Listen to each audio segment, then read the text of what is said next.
for food. That boy looks hungry. You look at him again, I'll shoot you in the head. I don't think you killed a man in your life. They're gonna catch up with us.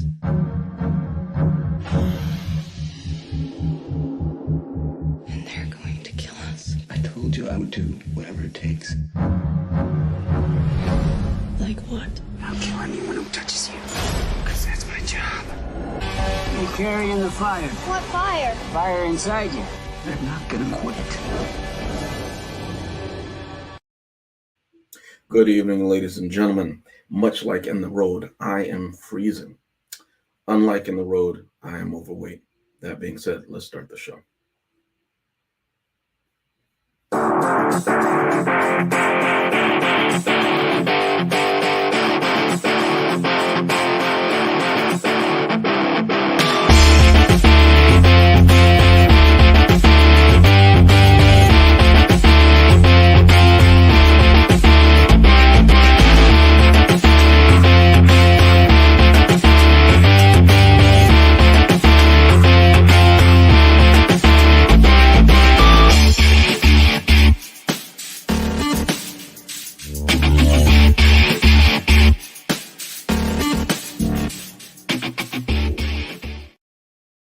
For those of you who tuned in last week to our live broadcast, you were treated to your own post-apocalyptic horror known as Zoolander. Tonight is my own, called The Road. We'll see which one fares better. I am not alone. We're down one person. We had to eat him. But anyway, Chris, come on the show, please, sir. How are you doing? I'm doing fantastic, wonderful, and excellent all at the same time. Why? Because only I can. And I just saw The Road, which is funny because I just came from a job. And my job feels like it's 18 miles plus 32 down the road. Mm-hmm. But I'm here, and I saw the movie. So I'm eager to talk about it. And shout out to you for wearing your Book of Eli glasses. If you've seen that movie, you know why he wears those. It's also another post-apocalyptic horror movie. Chris, I know you talked to me and emailed me backstage nonstop saying how much you love this movie. So I'm very interested to see what you have to say live on air. Why did I pick this movie? Listen, ladies and gentlemen, you know, when we do these themes, you know, right now we're going through 80s, 90s, 2000s. Next up is going to be the 2010s. After that, we've been teasing it backstage. I don't know if we want to talk about it tonight, but I might say, hey, that's the director. And we'll do more on that later. But we might have a director series coming up later after that, in addition to some other things that we're working on after the 2010s. But anyway, my themes for these movies, I picked Weird Science, I picked Pleasantville, and Tonight the Road. They're all about self-actualization, self-discovery. Colloquially, you know, in cinema you hear talk about coming of age. Well, that's what all these movies are about, and this one is no exception. It's just housed in post-apocalyptic horror or in a post-apocalyptic drama with the father and son, Viggo Mortensen, McPhee, I forget his name. It'll come back to me in a second, who played the son, but you know him also as Nightcrawler in the new iteration of the X-Men films. Katie Smith McPhee, he plays the son in this. Robert Duvall has a small cameo in this movie as well. But let's talk about it. What did I like about this movie? There are a lot of things I liked about this movie. I kind of want to let Chris go first. Chris, just nod if you want to go first, or if you want me to go as far as what I liked in the movie. You're the host. If you want me to go first, I will go first, young sir. I'm very curious what you thought of this movie. I have two key things that I wanted to bring up, but go ahead, please. All right. Well, you know, I can't really say whether or not I like this movie. Let's see for the end, young sir. Okay. But as far as, you know, some you know, what we doing, what we like and what we didn't like. Okay, let me tell you what I like. I like the fact that it was dealt in a post-apocalyptic time or whatever like that, because I like movies like that, right? I was talking to my friend and she was saying the same thing. She likes movies like that.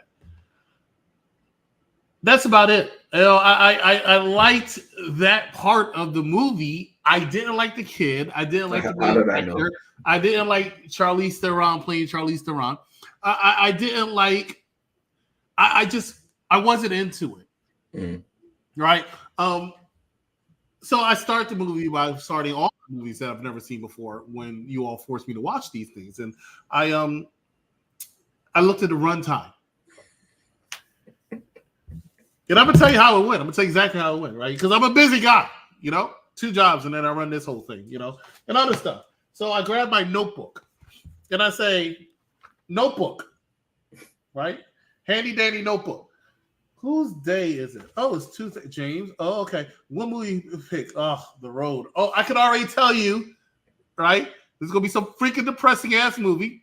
Yes. And it's gonna be around the 2 hour at least mark. Lo and behold, an hour and 55 minutes of my life, I can't get back. You're welcome. The funny thing is, everybody, who's had an ex-girlfriend could appreciate this. So I was going through my Google Memories because it pops up. It gives me this little icon, Google Memories. So I have to see old stuff. 2 years ago, rough give or take, because it's Google. It's not Facebook. Facebook is the exact date. Google is you roundabout. I was forced to watch a 2-hour subtitle movie with some little vampire kid that is sexually undefined. I'll let you guess who picked that one. Let the right one in the original. Hunger Games in this movie, creepy people, terrible happy endings with people following people for 3 hours, and yet nobody thinks this is creepy, right? That little boy is going to be somebody's dessert by the end of the day. So you think they were lying at the end of the movie? Yeah, that kid is dead meat. That kid's about to see his father. You'll never leave me. Guess what? He hasn't. All right, because that kid is about to be lunch, okay? They were following the scouting. They were waiting for Pops to die so they can have full course meal on them. They're going to go Denny's on his ass. That's what I thought of the movie. Go ahead. All right. The ending is vague, though. I would like to believe that they were telling the truth. Remember, and of course, the actor's name escapes me right now as well, who played the father in that. What's going on, Charmaine? Yes, I'm trying to. It is freezing down here.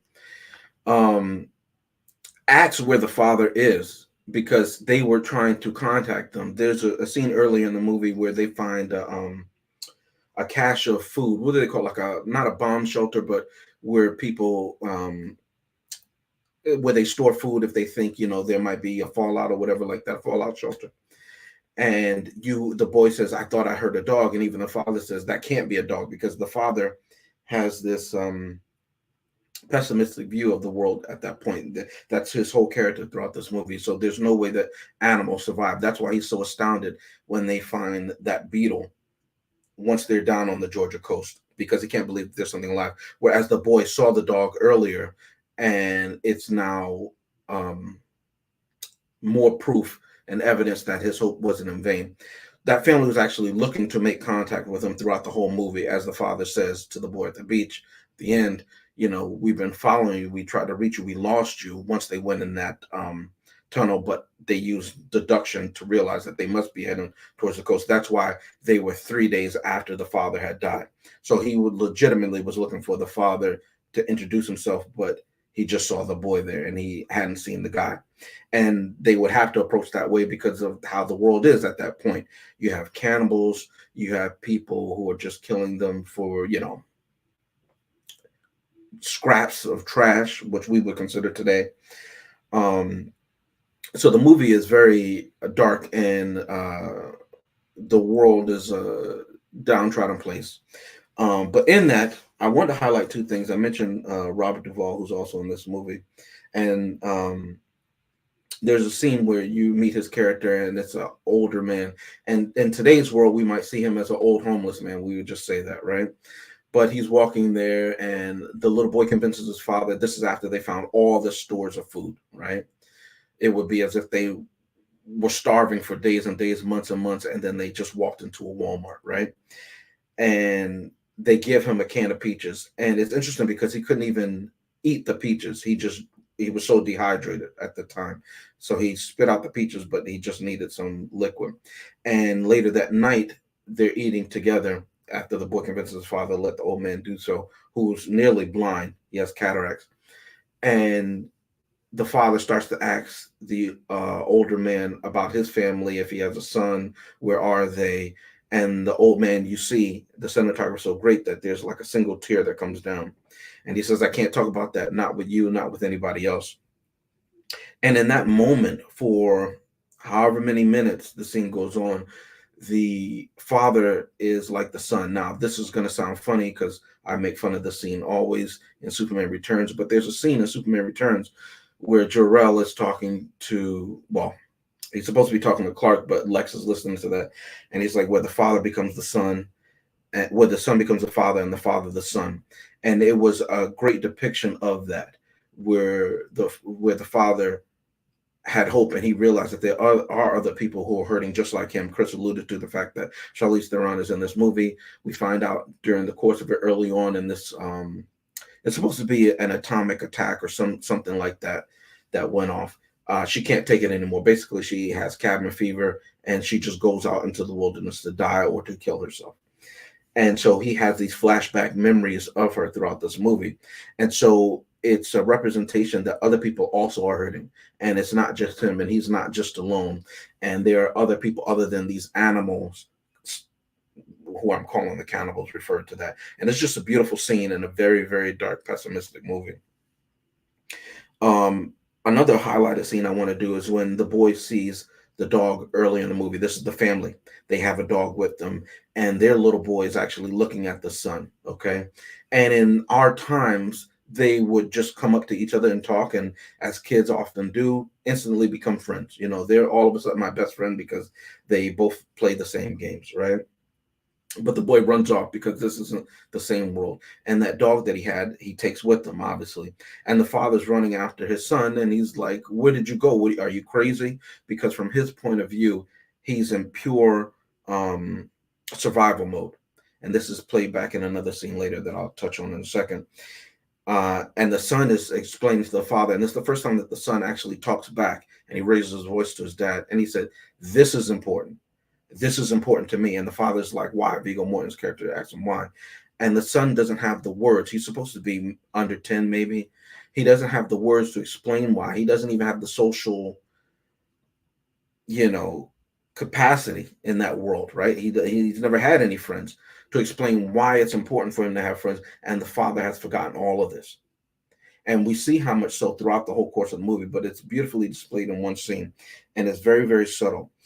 In one of the flashbacks, they don't show it, but it's almost like he's making love to his wife in his memories because they're different than all the other memories. And that's after they find that cache of food, and they're safe there for however many days they were staying there while they were eating the food in this like bomb shelter, this bunker. And that's because the primary need of food, clothing, and shelter were met. And he could come out of that survival mode, if only for a moment, if only in his dreams, and remember that he was still human. And making love as opposed to procreation is one of the most human things that we have. And so the movie does touch on that. And then he goes right back when he wakes up, and I think that's when they hear the dog. And so he goes into survival mode. Who is that? They have a dog. It must be those hunters, which we see throughout the movie. And there's a scene which I can't say on this platform of them hunting a group of people, and then of some others that have kidnapped some people and what they use them for in this world without animals and plants or anything. Okay. So the movie is dark, yes, and I can understand why Chris says the kid is annoying, but realize that he has no social cues. He was just born. When he was born, the world was already destroyed. It opens up right after the father fills the bathtub up with water when he realizes that the nuclear bombs have gone off, and he's trying to get fresh water, and he's stockpiling everything he can. And then the mother goes into labor. And then it picks up from there, however many years old the kid is, that they've been traveling together. And he decides to take his son down south because they can't survive the north in this post-apocalyptic war in the wintertime. So again, it's about self-actualization, that the father keeps telling the son, you have to keep the fire alive in you, explain what the fire is. And the son actually doing that to the disdain of the father. And it's very difficult, I think, especially for boys. I can't speak for what it is girls growing up with their mothers, right? Being in the shadow of this person who is your hero, arguably, right? That's how it should be, at least, who you look up to, who doesn't even bleed. And if they bleed like the person in the movies, and they're dying in front of your eyes, and they're right about so much, but they're also wrong about one fundamental thing. And you having the capacity to keep that in you, the fortitude, especially as a child. And you doing that is you're actually, you see this a lot often in adolescence, but him having to grow up faster as a single digit, you see him fighting to keep that part alive in him, and in doing so, keeping humanity alive in this picture devoid of so many humans. And then finally, we see a picture of that in the end when he gives a small, subtle smile when he realizes you have kids. There are other people of you. Yeah, my wife, the 2 kids. And then he sees the dog, because anybody else would have eaten the dog. They're not going to use the dog for hunting, right? They're going to use the dog for eating, because that's one less mouth to feed. And he realizes that's why I think those are all signs that they were telling the truth, even though they looked, from my point of view, crazy. But I think it's a beautiful movie. Chris joked and he teased about Let the Right One In. But I find that in these darker movies, when people are pushed to their limits, you see their true selves. And I find that beautiful. As faulty and as imperfect as that may be, there is a beauty in that, in the truthfulness of it. And that's why I just tried to pick those different movies: Weird Science, Pleasantville, The Road. All of them, if you go back and watch it, and even what I said about them, they have the self-actualization. Now, I've monologued enough. Chris, please bring in some hate and some levity if you have it. Oh, no, I'm not going to bring out any hate. I'm going to go to a commercial break. We'll come back. Then we're going to talk about some hate or some love for this movie in my final thoughts. Ladies and gentlemen, stay with us. You're watching Unpopular Review. Hey, I'm beginning to like Rancho Cucamonga. The good thing about being out here, we don't hear no gunshots, can't borrow some sugar, no police. Freeze! Sheriff's Department! No chicken head, no crack head, no nothing. Oh, shit. Just peace and quiet. True Line Cinema presents next Friday. Oh, wait, what team you play for? You play a little hoop? I play for the Cucamonga Cracker Killers. Hey, don't want any trouble with you. You don't have to send your posse out here to do 187 in my ass. This is good. You're a virgin! How can you go 40 years and not have sex? I just kind of stopped trying. We gotta help the man. We cannot let you go on being a virgin. You gotta highlight your attributes. The problem most men have is they don't know how to talk to women. What am I supposed to say? We've given you all the advice we have to give. Now you got to put it in action. Party's over. Let's let the virgin get back to work. The 40-Year-Old Virgin. All right, ladies and gentlemen, we're back on Thursday. We're going to review none other than next Friday, which is a Mike Knox pick, and then next Tuesday, my pick, finally, some quality, the 40-year-old version. Right now we're talking about The Road, which is none other than James's pick. James, I don't know if you want me to go first or you want me to go second. What would you like me to do? If you have more hate, go ahead, by all means. I have just my best scene in this movie, I think, that I'm going to touch on before I give my final vote. Okay, all right. Well, in that case, let's discuss it, all right?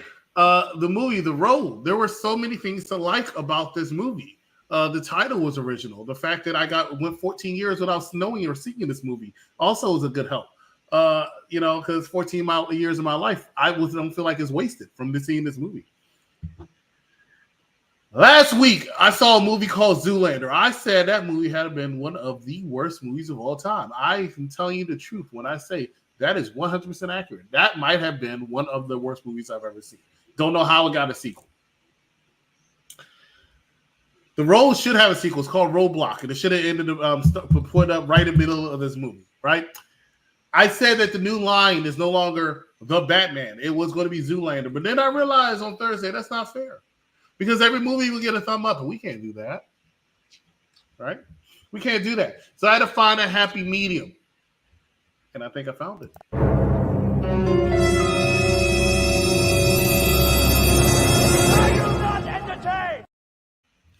Sharknado was such a terrible movie, but so entertaining for me at the same time. A lot of people hate it. I loved it.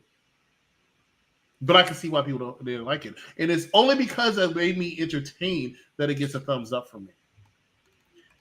Did this movie get a thumbs up from me? Let's put the thumbnail up until I can get Mike Knox to stop dominating the studios with his rhetoric. Right? Execute Order 66. Execute Order 66. It shall be done, my lord. Order 66. Execute Order 66. I'm sorry. I'm not feeling it. Okay? I'm not feeling this movie. It was a drag. It was too depressing. It was not entertaining to me at all. At all. But it did surprise me because he picked it. If for some reason he loves to make me dread popping in the movie. You know something else I'm upset about? I tried to watch this movie. I couldn't find it. Because, when I can't find a movie on one of the streaming apps, I consider it to be a Walmart $5 bin movie, right? That's not true. So I had to, because I was pressed for time, because I forgot I had to watch this movie before I went to work. So I just went on and paid the $3.99 on Amazon, right? My broke ass paid $3.99 for Amazon. James, let me tell you what happened the first time in my life. As I was driving to work, I picked up this device. It's called a cellular phone, right? And I called the Amazon customer service and I said, "Hey, I watched The Road." They say, "We're crediting your account right now." Did you really? No. Turn it over to you, Mr. Best. Now listen, I know Rashad has told us his opinion about this movie. I see Mike in the wings hating as usual. Mike, as you know, picks Oscar-worthy films, as always. Listen, let me just highlight a best scene of mine, okay? Because this is like a horror movie. You know I love my horror movies. There's a scene when the father and the son, they go into this house, and it's fairly well kept. All the other houses are like dilapidated that we see. And there's kind of some food there and everything like that, and they open up like the cellar door, and they find people in there who obviously have been taken against their will. And I have to say it this way, different limbs are missing.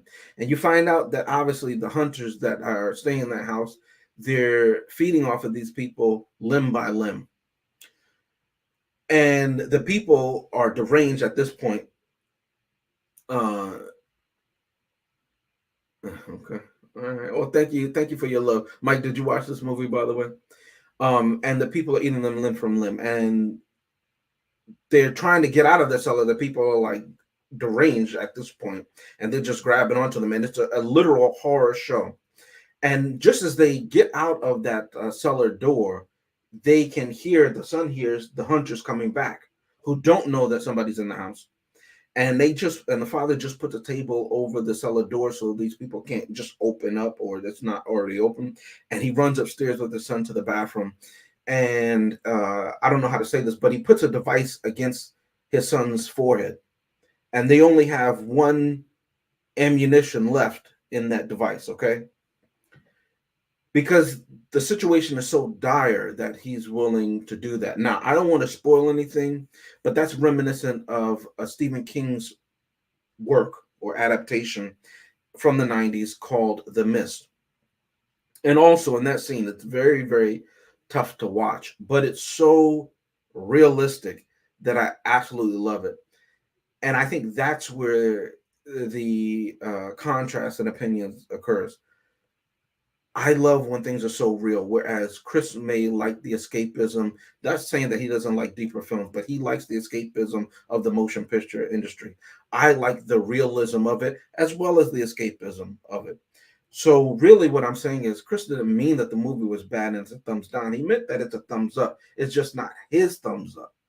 So far it's going to be 2 thumbs up for both Chris and myself.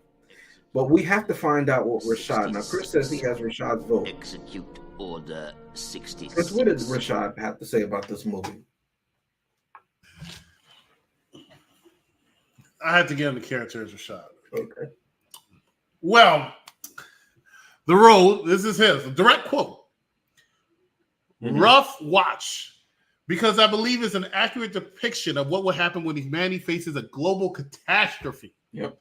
Cannibalism or rape are not subjects I like to think of.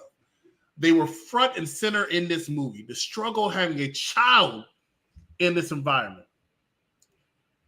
The struggle of holding on to hope in a world as dark as this. Vigo's character goes to the movie showing how he is a caring father. He tries to teach his son that they are the good guys. The son later comes to find out that there really is no such thing as good guys, just humans trying to survive. I think that's what this movie comes down to. What does it take to survive? Food, water, shelter, and a change in mindset. I like to say I could be Vigo in this situation, but I might just be Charlize because she was playing herself. I added that. This is not a movie I could watch a second time. The presentation and themes are too much for me. However, they were presented with honesty, and I can respect that. Humans are animals. A lot of people like to conveniently forget this fact. Humanity can achieve miraculous things, but society is what typically keeps our most basic instincts in check. Without it, I believe we would devolve to exactly what this movie showcases. This movie gets a thumbs up for realness. 3 thumbs up tonight, ladies and gentlemen. What do you count 3? I counted 2. No, because Lord knows. No, your thumbs down was Sidious called and said execute order 66. Anakin was out killing babies. Let me tell you, and speaking of babies he killed, I forgot to do my recasting. Can I do my recasting? Is that okay with you? Good. All right. Shocker. I only want to recast one character. Who is maybe 2. I want to recast Charlize Theron to Charlize Theron. The other person I want to recast is this kid. Because at the end of the movie, because it's real, he's going to turn into this. Here we go. All right, ladies and gentlemen, thank you so much for watching us here at Unpopular Review Entertainment. For Rashad, for James, I'm the exec consultant. Join us later on today, immediately after this, if you like football, for the Dynasty Corner. We're talking about the divisional round, NXT Wrestling later, Superman and Lois talking about tomorrow. AEW results show is also tomorrow. Next Friday on Thursday, Raising Kanan on Friday, the husband and wife review show. Saturday, Raw and SmackDown. Saturday evening, Collision.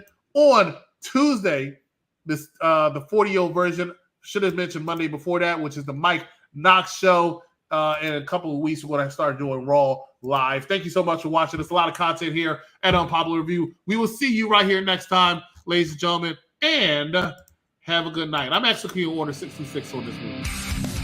Just can't do it.